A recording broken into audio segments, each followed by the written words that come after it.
I don't wish to be seen as a Zionist sympathizer or anything like that, but I do want to express an opinion that may be slightly different to what we've heard this evening. I have sympathy and certain empathy, personal empathy, to the actual concept of Zionism itself, which is from my interpretation, a liberation movement of the Jewish people. And I have that I have that expression of feeling due to my personal family history and due to the wider Jewish history as well. So without going into the politics of today and what's going on in Israel and the Middle East, I have a very simple question, and it's important to me because I would love to find some way forward in the Middle East that satisfies the rights of Palestinians and satisfies the rights of Jews.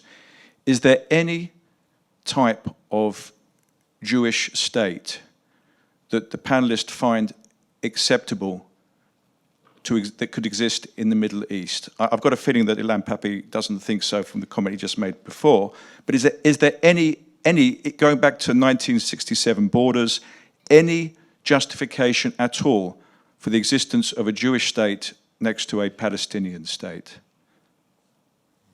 Yeah, I think that it's very important to understand what Zionism means by a Jewish state, and therefore answer your question in that way. And the only interpretation of a Jewish state that matters is the Zionist interpretation. For instance, the ultra-Orthodox Jews' interpretation of a Jewish state is very different from the Zionist one. The ultra-Orthodox Jewish interpretation is that a state is not now at all necessary because this is tampering with the will of God, and Jews cannot decide themselves about such a thing. So we're talking about the project of Zionism. The basic idea of the project of Zionism is that a Jewish state can only exist if the Jews are the majority, if the Jews are in control, if the Jews have superior rights to anyone who is not a Jew. And basically, there is an agreement that the more territory of Palestine you have and the less Palestinians in it you have, the more thriving and successful you are as a Jewish state.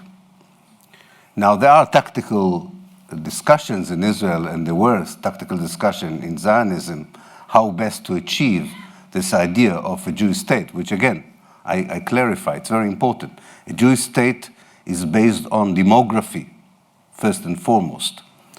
Now, for me as a Jew, whose family was killed by the Nazis, who were using demography of Jews in Germany in order to justify the genocide of Jews, the fact that Israel is using demography as the main signifier of what is a Jewish state is unacceptable morally. It's unbelievable that I should treat my Palestinian friends as a demographic problem, as a demographic bomb, as one of my colleagues in Haifa University used to say to them. So you can't, unfortunately, maybe from a certain perspective of the more genuine side of Zionism, which was to save Jews from persecution in Europe, you cannot have a Jewish state the way Zionists, any Zionists, from left to right, understand it, without sanctifying the idea of a demographic majority. Or in the case of the right wing in Israel, you sanctify it by having the whole land and make sure that the Palestinians are not there. The left says, no, we'll have less land, so we have less Arabs in the land. This whole discussion of a state that pretends to represent the victims of the Holocaust is absurd morally, is repugnant, is totally unacceptable. I fully understand.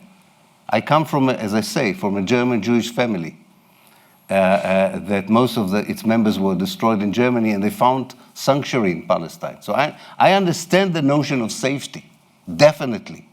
I do understand that after three generations of settlers, you have now 6 million Jews, and a solution and a vision that the Palestinians would offer, hopefully would also offer them safety and security.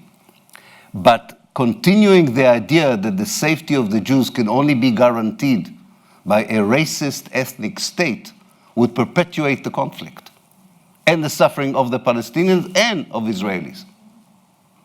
So we have to accept, as Israeli Jews, whether we came there yesterday or we are a second generation like myself or a third generation, we have to accept that we invaded someone else's homeland. And 3 generations later, we are part of that reality. I don't think there's any sense of telling us, go back home. We don't have another home. We are a settler colonial movement in that sense, not a colonialist movement. We're not the British in India who could go back to Britain. We are like the South Africans, whites. We are part of historical Palestine now, but we cannot be part of that historical Palestine on the basis of an apartheid state.